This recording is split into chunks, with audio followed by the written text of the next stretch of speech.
13절까지 함께 읽습니다. 이러므로 형제들아, 우리가 모든 궁핍과 환난 가운데서 너희 믿음으로 말미암아 너희에게 위로를 받았노라. 그러므로 너희가 주 안에 굳게 선즉 우리가 이제는 살리라. 우리가 우리 하나님 앞에서 너희로 말미암아 모든 기쁨으로 기뻐하니 너희를 위하여 능히 어떤 감사로 하나님께 보답할까? 주야로 심히 간구함은 너희 얼굴을 보고 너희 믿음이 부족한 것을 보충하게 하려 함이라. 하나님 우리 아버지와 우리 주 예수는 우리 길을 너희에게로 갈 수 있게 하시오며 또 주께서 우리가 너희를 사랑함과 같이 너희도 피차간과 모든 사람에 대한 사랑이 더욱 많아 넘치게 하사 너희 마음을 굳건하게 하시고 우리 주 예수께서 그의 모든 성도와 함께 강림하실 때 하나님 우리 아버지 앞에서 거룩함에 흠이 없게 하시기를 원하노라. 아멘. 찬송 한 장 답니다. 384장입니다. 여러분, 지금 이 순간 우리가 2025년도 한 해를 보내는 한 50분 정도의 시간을 남겨놓고 있습니다. 그래서 50분 후면은 새해 첫날에 시간이 시작될 것이죠. 그래서 사람들은 똑같은 날, 또 똑같은 시간의 반복이지만은 그래도 마지막이라는 이 단어 앞에는 뭔가 숙연해지고 또 자기를 한 번쯤 돌아볼 수 있는 그런 기회가 되는 것입니다.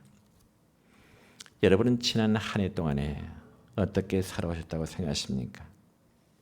물론 기쁘고 좋은 일이 있었는가 하면은 또 반대로 힘들고 고통스러운 일도 여러분의 삶에는 많이 있었을 것입니다.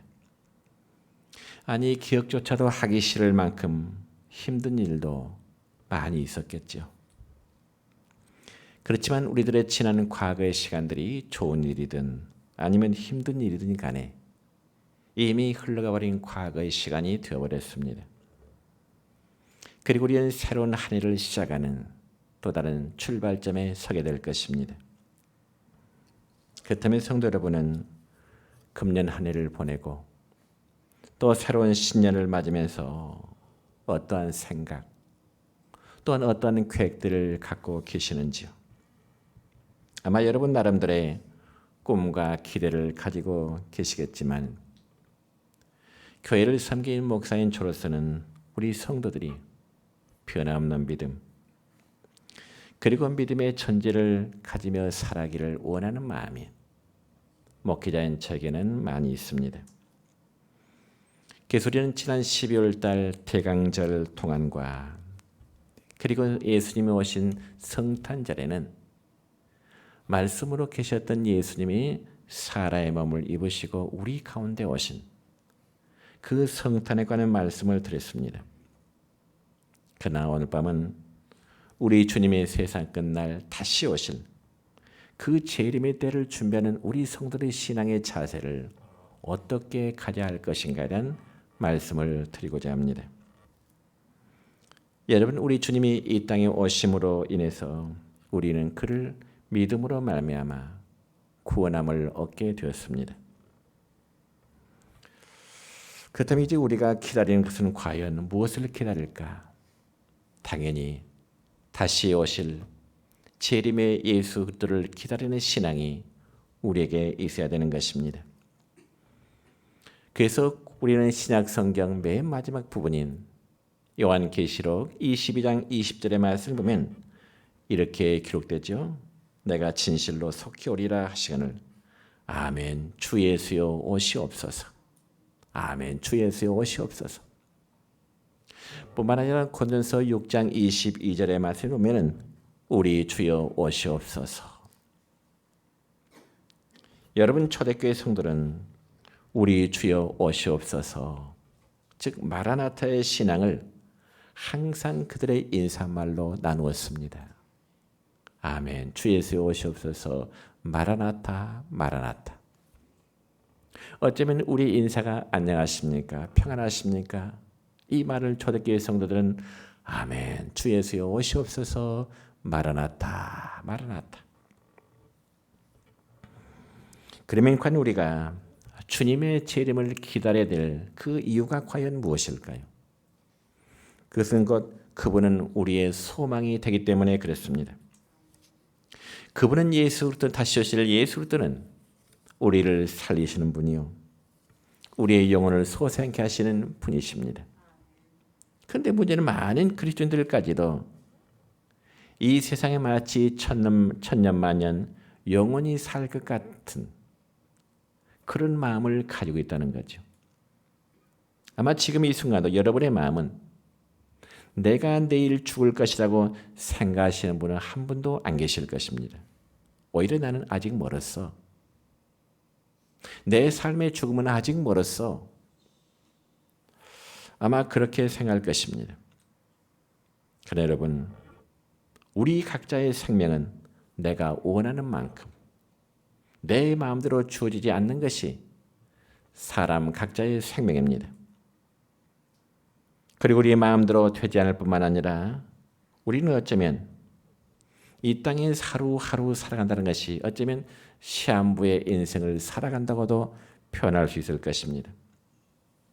여러분, 어떤 분의 남은 삶이 10년이 될 수 있고 어떤 분의 삶은 20년 아니 30년이 될 수도 있을 것입니다. 생명의 문제만큼은 아무도 자신할 수 없는 것이 인간 각자에게 주어진 생명의 연화입니다. 그럼에도 나는 아직 건강하니까, 혹은 나는 아직 젊으니까, 그러면서 자신의 남은 생애가 무한할 것처럼 생각한다는 것은 마치 착각 속에 살아가고 있는 것과 마찬가지입니다. 제가 아는 어떤 젊은 목사님은 저녁에 일찍 잠자리에 들었는데 새벽에 흔들어 깨어보니까 일어나지 않더라는 것입니다. 그래서 사모님이 새벽기도를 위해서 흔들어 깨어보니까 이미 그의 몸은 차가운 몸이 되어버렸습니다. 여러분, 가는데 순서가 없지 않습니까? 오늘 밤에라도 하나님이 우리의 생명을 부르신다면 우리는 그대로 이 생을 떠날 수밖에 없는 것이 모든 사람의 생명의 한계점입니다. 그러게 우리 성도는 내 삶의 마지막과 주님 오심을 항상 맞이할 수 있는 그런 준비로 우리는 신앙생활을 해야 되는 겁니다. 왜냐하면 주님을 맞이하는 일은 오시면 좋고 안 오셔도 별 지장이 없다고 하는 막연한 생각으로 우리가 신앙생활을 해서는 안 되기 때문에 그렇습니다. 여러분, 주님의 재림을 기다리는 성도는 나와 상관이 없는 것처럼 여긴다는 것은 참 신앙의 자세가 아닙니다.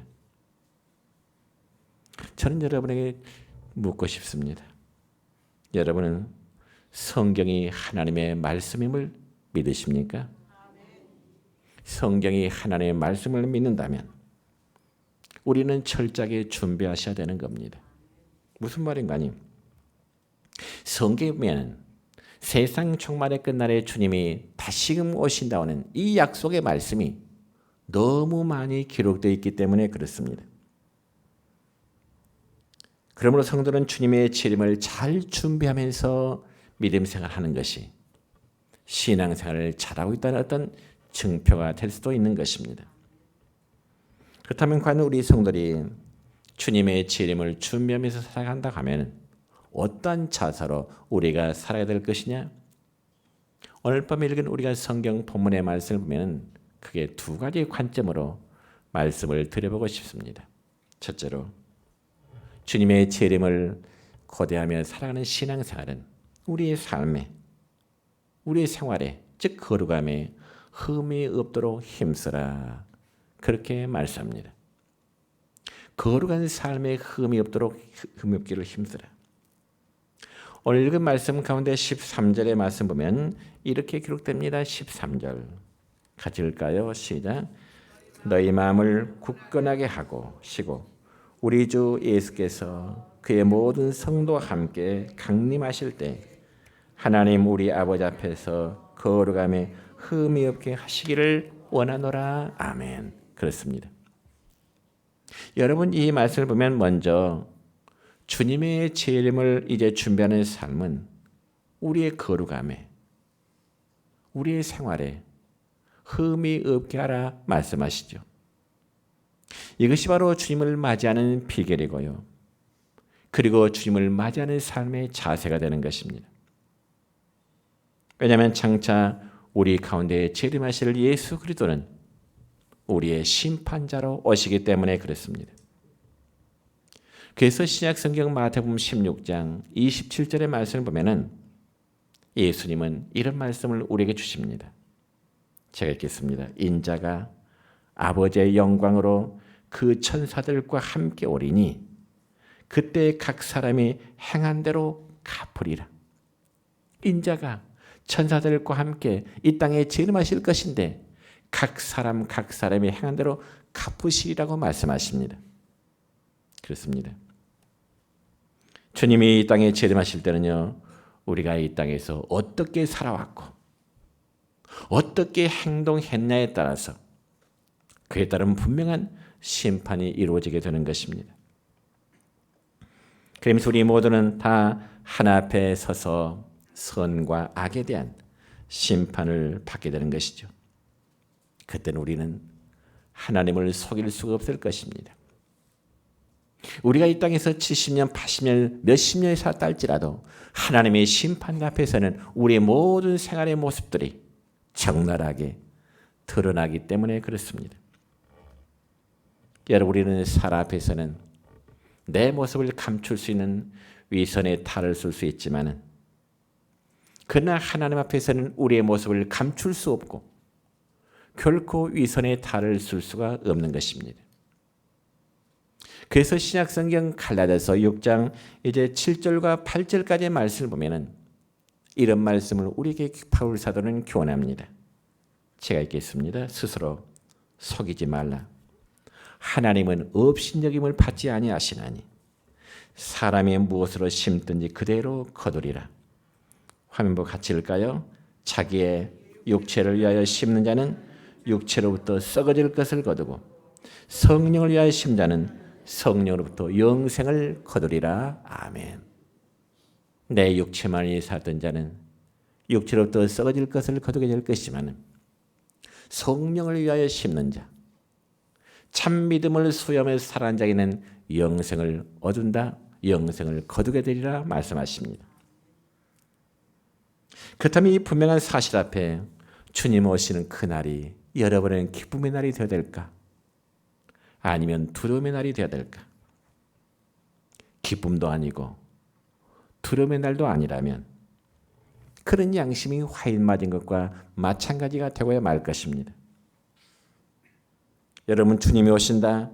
그런데 여러분의 마음속에 아무런 감동이 없다고 한다면, 기쁨도 없고 두려움도 없다면 큰 문제입니다. 냉철하게 내가 예수를 믿고 있나 한번 되돌아봐야 할 것입니다. 여러분, 주님이 다시금 재림하신 데 대해서 우리의 마음속에 두려움이 있다면 그나마 양심이 살아있다는 증거입니다. 그리고 그런 자에게는 회개의 기회가 주어질 것입니다. 그러나 그것마저도 없다면 여러분은 오히려 불행한 일이 되고야 말 것입니다. 기다리고 기다렸던 날이 될 수 있기를 바랍니다. 마라나타, 마라나타, 주 예수여 오시옵소서. 그러면 우리가 하나 앞에서 거룩하게 살아갈 수 있는 그 비결이 무엇일까? 우리가 거룩하게 살아갈 수 있는 그 비결이 무엇일까? 오늘 밤 읽은 말씀 가운데 본문 8절의 말씀을 보면 또 이렇게 기록되어 있네요. 시작.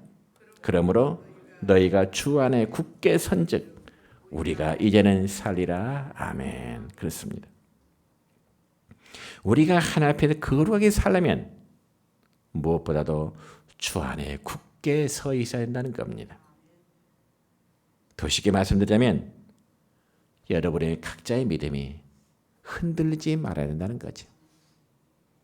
바닷가에 갈 때처럼 환경이 조금 어려움이 있으면 흔들리는 그런 자세를 갖지 말라는 겁니다. 그럼에도 이 악한 영은 우리들의 믿음을 여러 가지의 방법으로 자꾸 흔들어댔죠. 그래서 많은 사람들이 사람을 보면서 실망합니다. 교인들이 뭐 저래? 목사가 뭐 저래? 장로 권사가 뭐 저래? 우리가 똑같은 교회 공동체 안에 있으면서도 다른 직분자를 향해서 장로님이 왜 저래? 권사님이 왜 저래? 집사님이 왜 저래? 그러면서 실망을 안겨주게 되고요. 예수님과 교회로부터 떠나도록 유도하게 되는 것입니다. 그게 바로 마귀가, 악한 영이 성도들을 넘어뜨리기 위해서 가장 많이 사용하는 방법 중에 하나인 것입니다. 사람을 보고 실망감을 주도록 하고 사람을 보면서 불만과 불평을 갖도록 하는 것이 교회를 떠나도록 하고 예수님을 떠나도록 하는 마귀의 전술이라는 겁니다. 그뿐만이 아니죠. 때로는 환경이 우리를 믿음에서 떨어지도록 유도하기도 합니다. 다시 말씀드려서 예수님 믿고 나서 모든 것이 잘 될 줄 알았는데 잘 된 일이 없네요. 교회 나가면서 예수님 믿어도 시험이 오고요. 환난이 오고요. 때로는 핍박이 오네요. 아니 교회를 다니면서 예수를 믿었다가는 더 망할 것 같은 그런 생각이 찾아올 수도 있습니다. 그리고 다시금 세상으로 유턴하고 우상을 숭배하도록 그렇게 유도하는 것입니다. 물론 그에도 마귀가 사용하는 방법은 너무나 다양합니다. 교회 안에 다툼을 일으키고 교회 안에 서로 끼리끼리 당을 만들도록 하는 것이죠. 그래서 시기와 질투를 일으키고 어쩌면 그런 모습들은 이 땅의 교회 안에서 얼마든지 일어날 수 있는 그러한 모습들입니다. 그래서 교회가 껴있지 않으면, 교회가 이런 일로 혼란스러우면 은혜로운 믿음의 생활하기는 정말 힘들 수밖에 없는 거죠. 끼리끼리 당을 짓고 다툼과 싸움이 있는데 그 속에 아무리 목회자가 천사의 말을 선포한들 은혜가 되겠습니까? 안 되잖아요. 그렇지만 하나 앞에 거룩하게 살고자 하는 자는 성도는 항상 주 안에서 굳게 세워서 내 믿음의 뿌리를 예수 그리스도에게 박아서 어떤 환경이 있달지라도 흔들리지 않는 그러한 믿음을 갖도록 힘써야 되는 겁니다. 왜냐하면 그리스도에게서 떠나는 그 순간부터, 교회를 떠나는 그 순간부터 우리의 영혼은 메마르고 죽어가기 때문에 그렇습니다. 다시 한번 고면하기는 여러분의 믿음이 새해에는 더욱 굳건하게 세워지기를 바랍니다. 얼음이 있고 환경이 있다 할지라도 믿음이 흔들리지 마시길 바랍니다. 그리고 두 번째로 예수의 재림을 고대하면서 살아가는 성도들은 성경에 보니까 행실에 흠이 없어야 된다 말씀하십니다. 여러분 다시 오실 주님을 고대하는 성도의 삶은 우리의 행실, 행동에 흠이 없어야 되는 겁니다. 물론 우리가 하나님 앞에 종교적으로나 그리고 도덕적으로 흠이 없다고 하는 것은 사실상 불가능한 일이지요. 우리가 무슨 죄로 하나님 앞에 흠이 없이 살아갈 수 있겠습니까? 불가능한 일입니다. 그러나 우리 성도의 삶이 최소한 불신자들로부터는, 믿지 않는 내 주변의 사람들로부터는 비난과 손가락질을 받아서는 안 된다고 하는 겁니다. 그럼에도 하나님께서는 믿음의 사람들에게 흠이 없다, 완전하다, 의인이라고 말씀하신 적이 있습니다. 여러분과 구약성경 가운데 창세기 6장 9절의 말씀을 보면 하나님은 믿음의 사람 노아에 대해서 이렇게 말씀하십니다. 노아는 의인이요 당대 완전한 자라. 하나님은 노아를 향하여 당대 의인이요 완전한 자라. 그뿐만이 아니죠. 우리는 구약성경 욥기서 1장 1절의 말씀 보면 하나님은 욥에 대해서 이렇게 말씀하십니다. 우스 땅에 욥이라 불리는 사람이 있었는데 그 사람은 온전하고 정직하여 하나님을 경외하여 악에서 떠난 자더라. 그렇게 말씀합니다. 온전하고 정직하여 하나님을 경외하면서 악에서 떠난 자라. 뿐만 아니라 사도행전 13장 22절의 말씀 보면 또 하나님은 다윗에 대해서도 이렇게 말씀하십니다. 내가 이 세 아들 다윗을 만나니 내 마음에 합한 자라. 내 뜻을 이루리라. 그렇게 말씀하십니다.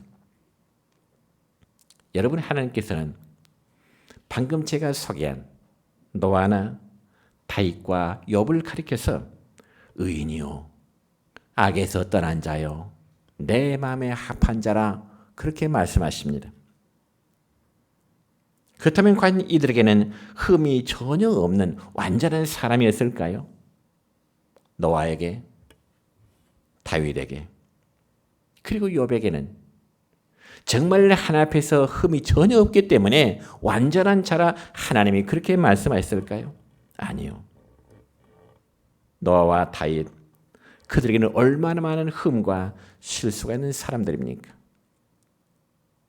어쩌면 그들의 실수와 어쩌면 우리의 실수가 별반 다르지 않을 것입니다. 그렇지만 여러분, 죄송한 표현이 되는지 모르지만 노아와 다윗에게는 저도 저지르지 아니하는 큰 실수가 있었습니다.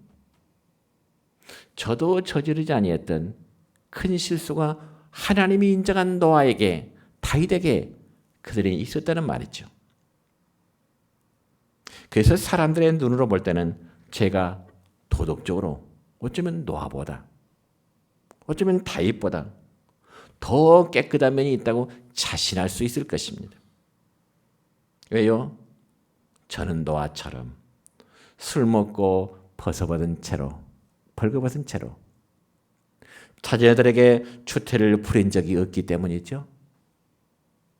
또한 저는 다윗처럼 수많은 여자들을 거느리지도 않았죠. 그런데 하나님은 그렇게 흠과 실수가 많은 그들을 향하여 의인이요 마음에 합한 자라 그렇게 말씀하십니다. 왜 그랬을까요? 그토록 실수 많은 노아와 다윗에게 왜 내 마음에 합한 자라 그렇게 말씀하실까요? 그건 바로 자신들의 죄에 대한 진실한 고백이 있었기 때문에 그렇습니다. 자신들의 허물과 자신들의 실수에 대한 진솔한 고백이 있었기 때문에 그렇습니다. 그러니까 여러분, 오늘 저는 여러분이 이 말씀을 꼭 드리고 싶습니다. 우리가 하나님 앞에 죄에 안 짓는 의인의 외형적인 모습보다는 범죄하고서도 뼈아프게 회개하는 여러분 되시기를 축원합니다. 죄에 안 짓는 의인의 외형적인 모습보다 우리가 실수하고 범죄했을지라도 그 죄에 대해서 뼈아프게 회개하는 그런 자의 모습을 하나님은 더 기뻐하신다는 말입니다. 성도들, 우리 모두는 다 하나님의 자녀입니다. 맞습니까? 하나님의 자녀된 자들이에요. 그래서 하나님의 자녀면 이제는 우리는 하나님의 은혜를 알아야 될 것이고 은혜를 깨달은 성도일수록 더더욱 하나님 앞에 겸손할 줄 알아야 됩니다. 그런데 그것이 말처럼 쉽게 되는 건 아니죠. 왜냐하면 하나님도 내 마음대로 해주시지 않으면 필요성을 느끼지 않으려 하기 때문에 그렇습니다. 그래서 하나님은 내가 원하고 내가 요구한 대로 응답해 주셔야만 하나님을 인정하려고 하는 것이 어쩌면 많은 그리스도인의 모습입니다. 그러니 하나님을 사랑하고 주님을 사랑하는 마음이 그렇게 뜨겁지가 않습니다. 전 여러분에게 고면합니다. 하나님이 여러분을 위해서 존재하심이 아니라 여러분이 하나님을 위해서 존재한다는 그런 의식을 가지시기 바랍니다. 하나님이 여러분을 위해서 존재하심이 아니라 나의 존재가 하나님 위해서 존재한다는 의식. 그리할 때 겸손할 수 있고 그럴 때 하나님의 말씀 앞에 우리는 순종할 수가 있는 겁니다. 얼마 전에 TV에서 보니까 조직 폭력배 두목이 감옥에 출소하는 광경이 나오더라고요. 조폭 두목이 감옥에 출소하는 모습. 그런데 이 조폭의 두목이 출소하는 날 조직원들이요, 새벽 2시부터 교도소 앞길 쫙 도열하고 있는 거예요. 자기 두목이 출소하는 날. 그리고 한참 뒤에 두목이 나오자 조직들은 한결같이 90도 각도로 절하면서 형님, 허리를 90도 굽히면서 형님 하면서 맞이하는데 그중에 눈물을 흘리는 조직원들도 있더라고요. 저는 그 모습을 보면서 나는 과연 주님을 저렇게 사랑하며 섬기고 있는가? 조직원들이 자기의 두목을 향하여 저렇게 외형적인 모습으로나마 출산한 그 모습에 애를 표하고 눈물을 흘린 조직이 있다면 나는 과연 주님을 조직원들이 자기 두목을 섬기는 것처럼 나는 주님을 저렇게 섬기고 있을까? 잠시나마 그런 마음을 가져본 적이 있습니다. 그래서 신약성경 로마서 14장 8절의 말씀을 보면 바울 사도는 우리의 모습이 하나님 앞에 어떻게 살아야 될 것인가를 이렇게 고민합니다. 로마서 14장 8절입니다. 우리가 살아도 주를 위하여 살고 죽어도 주를 위하여 죽나니 그러므로 사나 죽으나 우리가 주의 것이로다. 또한 빌립보서 1장 21절의 말씀은 바울 사도는 빌립보 교회 성도들에게도 이런 고민을 줍니다. 내게 사는 것이 그리스도니 죽는 것도 유익함이라. 여러분의 마음속에 이런 고백하고 싶지 않으신가요? 살아도 주를 위해 살고 죽어도 주를 위하여 죽나니 그러므로 사나 죽으나 우리가 주의 것이로다.